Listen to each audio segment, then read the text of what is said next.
اپنے بیٹے کی جان بچانی ہے تو اپنی بیوہ بہو کو میرے پاس بھیج دیں۔ ارسلان خاقوانی نے کرو فر سے اسد علی سے کہا۔ ایک لمحے میں سارے جرگے کے ہوش گم ہو گئے۔ ان کے ہاں بیوہ کی شکل بھی کسی غیر کو نہیں دکھاتے تھے، لیکن اسد علی نے اکلوتے بیٹے کو بچانے کے لیے بیوہ بہو کو ارسلان خاقوانی کے حوالے کر دیا۔ ارسلان کمرے میں آیا، ڈر سے کانپتی 20 سالہ لڑکی کی چادر اتاری، وہ زخموں سے چور تھی۔ کس نے مارا تمہیں؟ میں نے آنے سے انکار کیا تو اسد بابا نے مار مار کے زبردستی بھیج دیا۔ ارسلان نے انتہائی غصے میں آ کے اسے اپنی باہوں میں۔ تم بالکل محفوظ ہو یہاں، میری طرف دیکھو، کیا نام ہے تمہارا؟ ارسلان نے اپنی کڑکدار آواز کو جتنا ہو سکتا تھا نرم کرتے ہوئے پوچھا۔ لڑکی نے سسکتے ہوئے سر اٹھایا، اس کی آنکھوں میں وحشت تھی۔ مہر النساء۔ مہر، اب تمہیں کوئی نہیں چھوئے گا۔ ارسلان خاقوانی عورتوں پر ہاتھ اٹھانے والے نامردوں سے نپٹنا اچھے سے جانتا ہے، اس نے مہر کے آنسو پونچھتے ہوئے کہا۔ پھر وہ کھڑا ہوا اور کمرے سے باہر نکل گیا۔ باہر اسد علی اپنے کارندوں کے ساتھ بے صبری سے کھڑا تھا۔ ارسلان کو باہر آتے دیکھ کر اس کے چہرے پر ایک مکارانہ اطمینان ابھرا۔ خاقوانی صاحب، جرگے کا فیصلہ پورا ہو گیا، اب میرے بیٹے کو چھوڑنے کا حکم دیں۔ اسد علی نے ہاتھ باندھ کر کہا۔ ارسلان نے اپنی بندوق نکالی اور سیدھی اسد علی کے ماتھے پر تان دی۔ اسد علی کے رنگ اڑ گئے۔ ارسلان صاحب، یہ کیا کر رہے ہیں آپ؟ اپنی زبان سے پھر رہے ہیں، اسد علی ہکلایا۔ زبان انسانوں سے کی جاتی ہے، تم جیسے جانوروں سے نہیں۔ جرگے نے کہا تھا کہ بہو کو میرے حوالے کر دو، میں نے یہ نہیں کہا تھا کہ اسے ہڈی پسلی توڑ کر میرے پاس بھیجو۔ تم نے اپنی غیرت کا سودا بھی کیا اور اس معصوم پر ظلم بھی۔ وہ میری بہو ہے، میں جو چاہوں کروں، اسد علی نے غصے میں دبی آواز میں کہا۔ وہ اب تمہاری بہو نہیں ہے، ارسلان خاقوانی کی امانت ہے۔ اور سنو، تمہارا بیٹا، وہ پولیس کی کسٹڈی میں ہی رہے گا اور اسے قتل کے کیس میں پھانسی ہوگی۔ چلو دفع ہو جاؤ یہاں سے، اس سے پہلے کہ میں تمہارا مغز یہیں دیوار پر ٹانگ دوں، ارسلان نے گرج کر کہا۔ اسد علی اور اس کے بندے خوف کے مارے الٹے قدموں بھاگ کھڑے ہوئے۔ کمرے کے اندر سے مہر یہ سب سن رہی تھی۔ جب ارسلان واپس آیا تو وہ خوف سے سمٹ گئی۔ ارسلان نے فون اٹھایا اور اپنی بڑی بہو زہرا کو کال کی۔ زہرا، حویلی کے پچھلے کمرے میں آؤ، فرسٹ ایڈ باکس اور کچھ صاف کپڑے لے کر آنا۔ اور سنو، کسی کو کانوں کان خبر نہ ہو مہر کے بارے میں۔ کچھ ہی دیر میں زہرا کمرے میں آئی۔ مہر کی حالت دیکھ کر اس کا دل کٹ گیا۔ اس نے مہر کے زخموں پر پٹی کی، اسے تسلی دی اور کپڑے تبدیل کروائے۔ اگلے 2 دن مہر اسی کمرے میں رہی۔ ارسلان نے اس کی حفاظت کے لیے باہر اپنے سب سے وفادار گارڈ بخشو کو کھڑا کر دیا۔ وہ خود مہر سے ملنے نہیں گیا تاکہ وہ خوف زدہ نہ ہو۔ تیسرے دن ارسلان نے زہرا کے ذریعے مہر کو اپنے مطالعے کے کمرے میں بلوایا۔ مہر سر جھکائے چادر میں لپٹی کھڑی تھی۔ بیٹھو مہر، ارسلان نے کرسی کی طرف اشارہ کیا۔ مہر خاموشی سے بیٹھ گئی۔ تم پڑھنا لکھنا جانتی ہو؟ ارسلان نے پوچھا۔ جی، میٹرک کیا ہے میں نے۔ آگے پڑھنا چاہتی تھی پر انہوں نے۔ مہر کی آواز رون گئی۔ بہت اچھے۔ سنو مہر، اسد علی نے تمہارا سودا کیا تھا، لیکن میں نے تمہیں یہاں قیدی بنا کر رکھنے کے لیے نہیں منگوایا، میں تمہیں اس دلدل سے نکالنا چاہتا ہوں۔ میں تمہیں شہر کے ایک ہاسٹل میں بھیج رہا ہوں، وہاں تم اپنی تعلیم مکمل کرو گی، اپنے پاؤں پر کھڑی ہوگی، سارا خرچہ میں اٹھاؤں گا، ارسلان نے سنجیدگی سے کہا۔ مہر نے حیرت سے آنکھیں پھاڑ کر ارسلان کو دیکھا۔ آپ مجھ سے کچھ نہیں مانگیں گے؟ لوگ کہہ رہے تھے کہ ارسلان خاقوانی نے عیاشی کے لیے جرگے سے بیوہ مانگی ہے۔ ارسلان ہلکا سا مسکرایا۔ دنیا کو جو سوچنا ہے سوچنے دو، میری عیاشی اتنی سستی نہیں کہ کسی مجبور کی بے بسی پر پلے، تم بس اپنے مستقبل پر دھیان دو۔ اگلے ہی دن سخت پردے اور حفاظت میں مہر کو لاہور کے ایک نامور گرلز ہاسٹل اور کالج میں داخل کروا دیا گیا۔ ارسلان خود اسے چھوڑنے گیا۔ یہ لو فون، اس میں صرف میرا اور زہرا کا نمبر ہے، کوئی بھی مسئلہ ہو فوراً کال کرنا، ارسلان نے الوداع کہتے ہوئے کہا۔ مہر کی آنکھوں میں آنسو تھے۔ خاقوانی صاحب، آپ میرے لیے جو کر رہے ہیں، میں اس کا احسان کبھی نہیں اتار پاؤں گی۔ احسان نہیں ہے، یہ تمہارا حق ہے جو تم سے چھینا گیا تھا، بس دل لگا کر پڑھو، ارسلان نے کہا اور واپس لوٹ گیا۔ کالج میں مہر نے دن رات ایک کر دیے، وہ سب کی نظروں سے دور خاموشی سے پڑھتی رہی۔ 2 سال گزر گئے۔ مہر نے انٹرمیڈیٹ ٹاپ کر لیا۔ اسی دوران ارسلان مہینے میں ایک بار اس کی خیر خبر لینے ضرور آتا، لیکن ہمیشہ ایک باوقار فاصلہ برقرار رکھتا۔ مہر کے دل میں ارسلان کے لیے عزت اب محبت اور ایک گہرے احساس میں بدل چکی تھی، لیکن وہ جانتی تھی کہ ارسلان کی عمر اس سے کافی زیادہ ہے اور وہ ایک روبدار جاگیردار ہے، اس لیے وہ ہمیشہ خاموش رہتی۔ ان 2 سالوں میں اسد علی خاموش نہیں بیٹھا تھا۔ اس کا بیٹا جیل میں ہی مر چکا تھا، جس کا بدلہ وہ ارسلان سے لینا چاہتا تھا۔ اس نے اپنے مخبروں کے ذریعے مہر کا پتہ لگوا لیا تھا۔ ایک شام مہر ہاسٹل کے باہر ایک بک شاپ سے کتابیں لے کر نکل رہی تھی کہ اچانک ایک کالی گاڑی اس کے پاس آ کر رکی۔ اس سے پہلے کہ وہ کچھ سمجھتی، دو نقاب پوشوں نے اسے زبردستی گاڑی میں کھینچ لیا اور گاڑی تیز رفتاری سے بھگا دی۔ مہر نے چیخنے کی کوشش کی لیکن اس کے منہ پر رومال رکھ دیا گیا جس میں بے ہوشی کی دوا تھی۔ جب مہر کو ہوش آیا تو وہ ایک ویران اور اندھیرے گودام میں تھی۔ سامنے کرسی پر اسد علی بیٹھا سگریٹ پی رہا تھا۔ اس کے چہرے پر وحشیانہ مسکراہٹ تھی۔ تو خاکوانی کی چہیتی یہاں چھپی بیٹھی تھی؟ اسد علی نے اس کے پاس آ کر اس کے چہرے پر ہاتھ مارا۔ اس ارسلان نے میرے بیٹے کو مروایا۔ اب میں اسے ایسا زخم دوں گا کہ وہ تڑپ اٹھے گا۔ وہ تمہیں زندہ نہیں چھوڑیں گے اسد علی، تم ان کا کچھ نہیں بگاڑ سکتے، مہر نے ہمت جمع کر کے غصے سے کہا۔ اوہ، تو بڑا مان ہے اس پر، اسد علی ہنسا۔ میں نے اسے پیغام بھیج دیا ہے، وہ اکیلا یہاں آ رہا ہے۔ جیسے ہی وہ قدم رکھے گا میرے بندے سے گولیوں سے بھون دیں گے اور اس کے بعد تمہیں تو میں اپنی حویلی کی نوکرانی بنا کر رکھوں گا جہاں تمہاری جگہ تھی۔ مہر کا دل دھک سے رہ گیا۔ ارسلان اس کے لیے اپنی جان خطرے میں ڈال رہا تھا۔ کچھ ہی دیر بعد گودام کے باہر گاڑی رکنے کی آواز آئی۔ مہر کا سانس رک گیا۔ گودام کا بڑا دروازہ کھلا۔ ارسلان خاکوانی اکیلا اندر داخل ہوا۔ اس کے چہرے پر خوف کا ایک سایہ تک نہیں تھا، وہی پرانا کروفر اور دبدبا۔ اسد علی، میں آ گیا ہوں، مہر کو چھوڑو اور جو حساب کرنا ہے مجھ سے کرو، ارسلان کی کڑکدار آواز گونجی۔ اسد علی کے چاروں بندوں نے ارسلان پر بندوق تان لی۔ بہت بہادر بنتے ہو خاکوانی، دیکھو آج تمہاری بہادری تمہیں کہاں لے آئی۔ اب بولو کون بچائے گا تمہیں؟ اسد علی نے کہا لگایا۔ ارسلان نے اپنی جیب سے ایک چھوٹا سا ریموٹ نکالا اور مسکرایا۔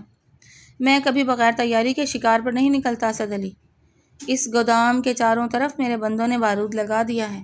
اگر ان چاروں میں سے ایک نے بھی گولی چلائی تو میں یہ بٹن دبا دوں گا، ہم سب یہیں راکھ بن جائیں گے۔ بولو منظور ہے؟ گودام میں سناٹا چھا گیا۔ اسد علی کے بندے خوف سے ایک دوسرے کو دیکھنے لگے۔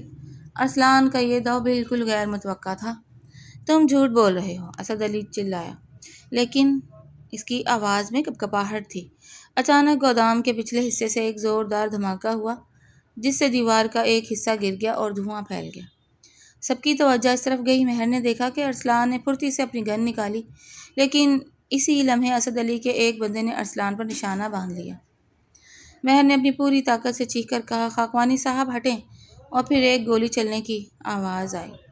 سارا منظر دھوئیں اور چیخوں میں گم ہو گیا۔ گولی ارسلان کو نہیں لگی تھی، بلکہ ارسلان کی گولی سیدھی اس کارندے کے ہاتھ پر لگی تھی جس نے مہر پر بندوق تانی ہوئی تھی۔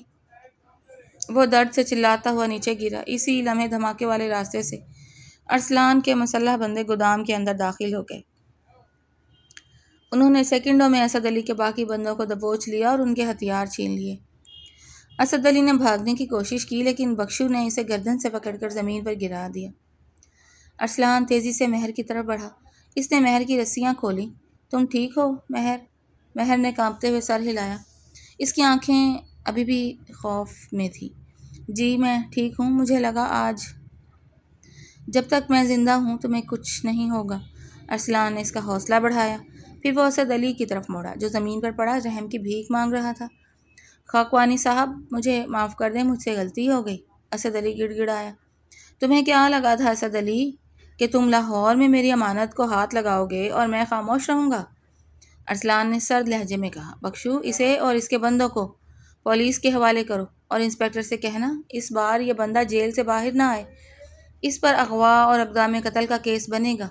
جی سائیں۔ بخشو نے اسد علی کو گھسیٹتے ہوئے باہر نکالا۔ ارسلان نے مہر کو دیکھا۔ چلو مہر، تمہیں ہاسٹل واپس چھوڑ دوں۔ گاڑی میں بالکل خاموشی تھی۔ مہر بار بار ارسلان کو دیکھ رہی تھی جو گہری سوچ میں ڈوبا ہوا تھا۔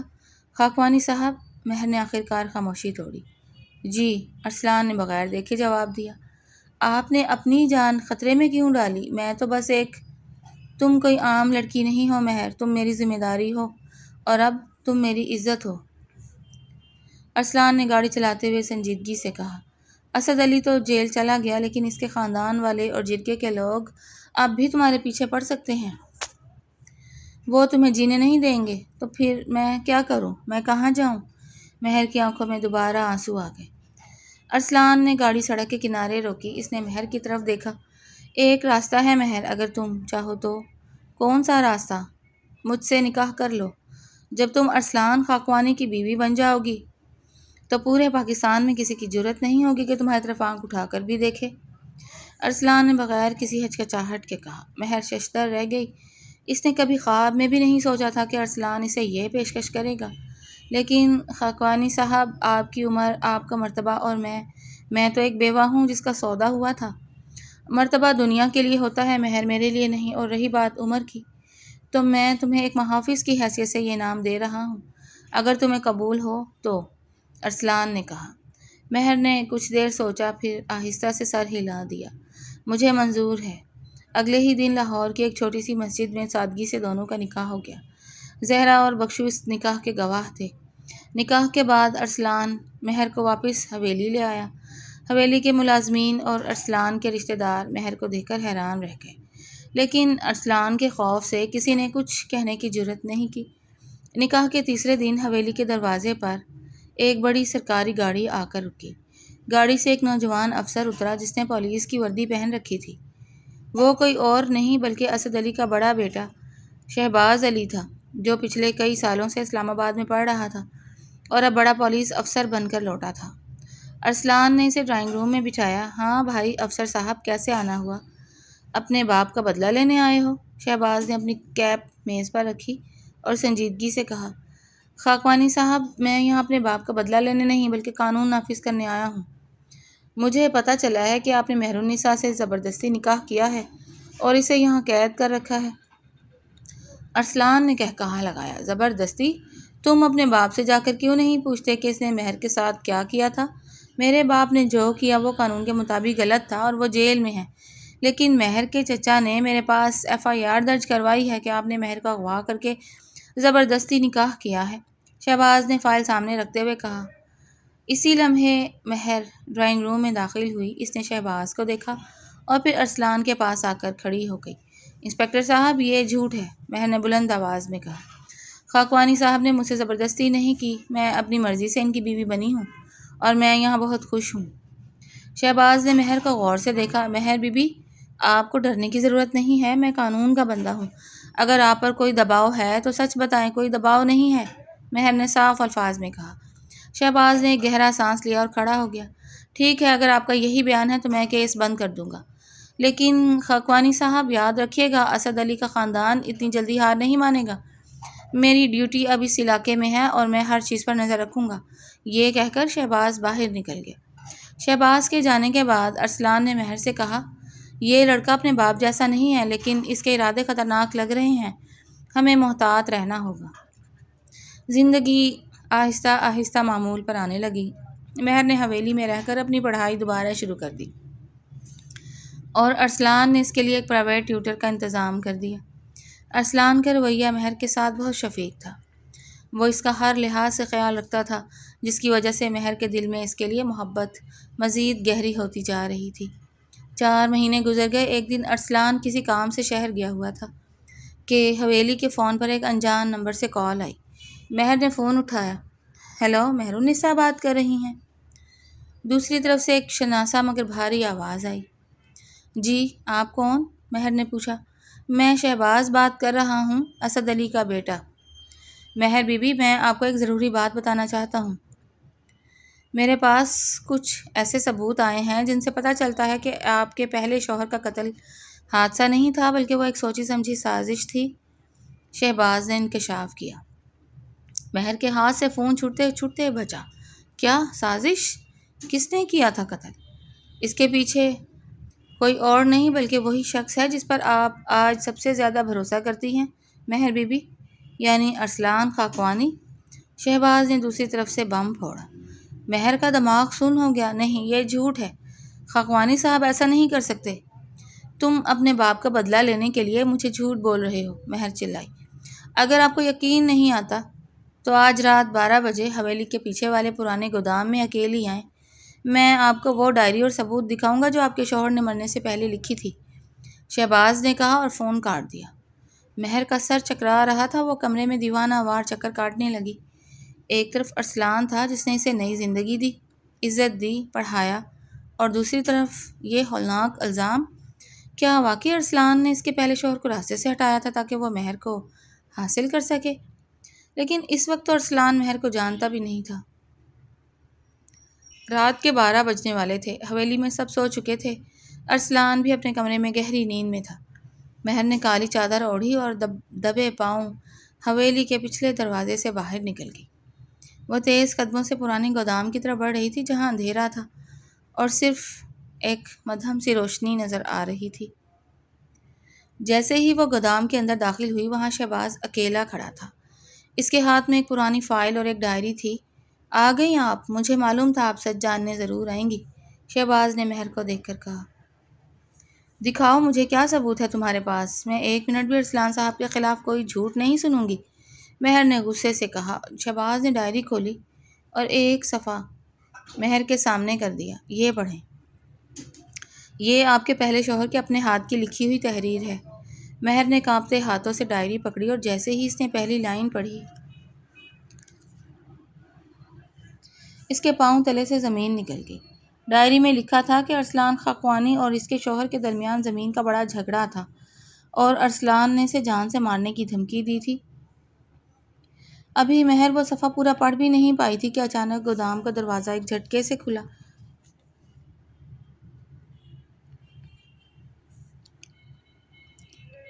اور باہر سے تیز لائٹ اندر چمکنے لگی۔ مہر اور شہباز نے مڑ کر دیکھا۔ دروازے پر ارسلان خاقوانی کھڑا تھا۔ اس کے ہاتھ میں بندوق تھی اور اس کے چہرے پر ایسی وحشت تھی جو مہر نے پہلے کبھی نہیں دیکھی تھی۔ مہر، تم یہاں کیا کر رہی ہو؟ ارسلان کی آواز گودام میں گونجی۔ خاقوانی صاحب، یہ کیا لکھا ہے اس ڈائری میں؟ مہر نے روتے ہوئے ڈائری ارسلان کی طرف بڑھائی۔ ارسلان نے شہباز کو دیکھا اور پھر مہر کو۔ وہ آہستہ آہستہ ان کی طرف بڑھا۔ اس کی بندوق کا رخ اب شہباز کی طرف تھا۔ میں نے کہا تھا نا مہر کہ اسد علی کا خاندان خطرناک ہے، تم اس کے جال میں پھنس گئی۔ جواب دیں مجھے، کیا آپ نے میرے شوہر کو مارا تھا؟ مہر نے چیخ کر پوچھا۔ ارسلان مہر کے بالکل قریب آ کر رک گیا۔ اس نے بندوق نیچے کی اور مہر کی آنکھوں میں جھانکا۔ ہاں مہر، یہ سچ ہے کہ تمہارے شوہر کی موت میری وجہ سے ہوئی تھی، لیکن سچ وہ نہیں جو اس ڈائری میں لکھا ہے۔ اس سے پہلے کہ ارسلان اپنی بات پوری کرتا، شہباز نے پھرتی سے اپنی گن نکالی اور ارسلان پر تان دی۔ کھیل ختم خاقوانی صاحب، آپ نے اپنا جرم خود قبول کر لیا ہے۔ مہر دونوں کے بیچ میں آ کر کھڑی ہو گئی۔ شہباز، گن نیچے کرو، پہلے پوری بات سنو، مہر نے دونوں کے درمیان کھڑے ہو کر اونچی آواز میں کہا۔ اس کی آنکھیں ارسلان پر ٹکی ہوئی تھیں۔ خاقوانی صاحب، آپ نے کہا کہ وہ آپ کی وجہ سے مرا۔ سچ کیا ہے مجھے ابھی جاننا ہے۔ ارسلان نے گہرا سانس لیا۔ اس کے چہرے پر پچھتاوا صاف نظر آ رہا تھا۔ مہر، تمہارا پہلا شوہر شرافت کا لبادہ اوڑھے ایک ڈاکو تھا۔ اس نے میرے کارندوں پر حملہ کر کے حویلی کے پیسے لوٹے تھے۔ جب میں نے اسے پکڑا تو وہ بھاگنے لگا اور سڑک پار کرتے ہوئے تیز رفتار ٹرک کے نیچے آ گیا۔ میں نے اسے نہیں مارا، لیکن پولیس کارروائی میرے خوف سے روک دی گئی تھی۔ اس نے مرنے سے پہلے یہ ڈائری خود کو مظلوم ثابت کرنے کے لیے لکھی تاکہ اس کا باپ مجھ پر دباؤ ڈال سکے۔ شہباز چلایا۔ تم جھوٹ بول رہے ہو، تم اپنے آپ کو بچانے کے لیے میرے مردہ بھائی پر الزام لگا رہے ہو۔ میں جھوٹ نہیں بول رہا شہباز صاحب۔ اچانک گودام کے دروازے سے ایک ضعیف آواز آئی۔ سب نے مڑ کر دیکھا، وہاں بخشو کھڑا تھا اور اس کے ساتھ ایک بوڑھا شخص تھا جو اسد علی کا پرانا منشی تھا۔ منشی نے ہاتھ جوڑ کر شہباز سے کہا، چھوٹے چودھری، خاقوانی صاحب سچ کہہ رہے ہیں، تمہارے بڑے بھائی نے واقعی چوری کی تھی اور وہ حادثے میں ہی مرے تھے۔ یہ ڈائری تمہارے باپ اسد علی نے خود لکھوائی تھی تاکہ وقت آنے پر خاقوانی صاحب کو بلیک میل کیا جا سکے۔ میں اس بات کا گواہ ہوں۔ یہ لو اس وقت کی اصل پولیس رپورٹ جو تمہارے باپ نے پیسے دے کر چھپوائی تھی۔ منشی نے فائل شہباز کی طرف بڑھا دی۔ شہباز نے کانپتے ہاتھوں سے فائل لی اور صفحات پلٹنے لگا۔ جیسے جیسے وہ پڑھتا گیا اس کا چہرہ سفید پڑتا گیا۔ اس کا اپنا باپ اور بھائی مجرم تھے اور ارسلان خاقوانی بے قصور۔ شہباز نے آہستہ سے اپنی گن نیچے کر لی۔ اس کی آنکھوں میں شرمندگی تھی۔ مجھے معاف کر دیں خاقوانی صاحب، میں سچ سے بے خبر تھا اور جذبات میں اندھا ہو گیا تھا۔ ارسلان نے شہباز کے کندھے پر ہاتھ رکھا۔ تم ایک اچھے افسر ہو شہباز، اپنے فرض کو نبھاؤ، لیکن سچائی کو دیکھ کر میں تمہیں معاف کرتا ہوں۔ شہباز نے سر جھکایا، ڈائری اور فائل اٹھائی اور خاموشی سے گودام سے باہر نکل گیا۔ گودام میں اب صرف ارسلان اور مہر رہ گئے تھے۔ مہر کی آنکھوں میں سے مسلسل آنسو بہہ رہے تھے۔ وہ شرمندہ تھی کہ اس نے ارسلان پر شک کیا۔ خاقوانی صاحب مجھے معاف کر دیں، مہر نے روتے ہوئے کہا۔ آپ نے مجھ پر اتنے احسانات کیے اور میں ایک چھوٹی ڈائری دیکھ کر آپ پر شک کر بیٹھی۔ ارسلان مہر کے قریب آیا اور انتہائی نرمی سے اس کے آنسو پہنچے۔ شک کرنا تمہارا حق تھا مہر، تمہارا ماضی اتنا تلخ تھا کہ تمہارا کسی پر جلدی یقین کرنا ممکن نہیں تھا، لیکن اب سب کچھ ختم ہو گیا ہے، اب کوئی ڈر نہیں ہے، کوئی اسد علی نہیں ہے اور کوئی جھوٹ نہیں ہے۔ مہر نے ارسلان کی طرف دیکھا، اس بار اس کی آنکھوں میں خوف نہیں بلکہ ایک گہرا مان اور محبت تھی۔ کیا اب ہم ہمیشہ کے لیے حویلی واپس چلیں؟ ہاں مہر، اب ہم اپنے گھر چلیں گے، ارسلان مسکرایا۔ اس واقعے کے بعد زندگی بالکل بدل گئی۔ مہر نے اپنی پڑھائی جاری رکھی اور یونیورسٹی سے بزنس کی ڈگری اچھے نمبروں سے پاس کی۔ ارسلان نے حویلی کا ایک بڑا حصہ مہر کے کہنے پر ایک فلاحی اسکول اور دستکاری مرکز میں تبدیل کر دیا، جہاں علاقے کی غریب اور بیوہ عورتوں کو ہنر سکھایا جاتا اور ان کے بچوں کو مفت تعلیم دی جاتی۔ ایک شام حویلی کے سرسبز لان میں ارسلان اور مہر چائے پی رہے تھے۔ دور اسکول سے بچوں کے ہنسنے کی آوازیں آ رہی تھیں۔ مہر، آج اسکول میں عورتوں کی تعداد کافی زیادہ تھی، ارسلان نے چائے کا کپ رکھتے ہوئے کہا۔ جی، اب وہ اپنے پاؤں پر کھڑی ہو رہی ہیں، کوئی بھی باپ یا سسر اب ان کا سودا نہیں کر سکے گا، جیسے میرا ہوا تھا۔ مہر کے چہرے پر ایک پرسکون مسکراہٹ تھی۔ آپ نے مجھے جو نئی زندگی دی، میں وہی زندگی ان سب کو دینا چاہتی ہوں۔ ارسلان نے محبت سے مہر کا ہاتھ تھاما۔ تم نے مجھے بدلا ہے مہر، میں تو صرف ایک روبدار جاگیردار تھا، لیکن تم نے مجھے سکھایا کہ اصل طاقت ظلم میں نہیں بلکہ کسی کا سہارا بننے میں ہے۔ مہر نے اپنا سر ارسلان کے کندھے پر رکھ دیا۔ ہم ایک دوسرے کا سہارا ہیں اور ہمیشہ رہیں گے۔ حویلی کے در و دیوار پر اب خوف کا نہیں بلکہ محبت، عزت اور نئے پر امید مستقبل کا سایہ تھا، جہاں ظلم ہار چکا تھا اور سچائی کی جیت ہو چکی تھی۔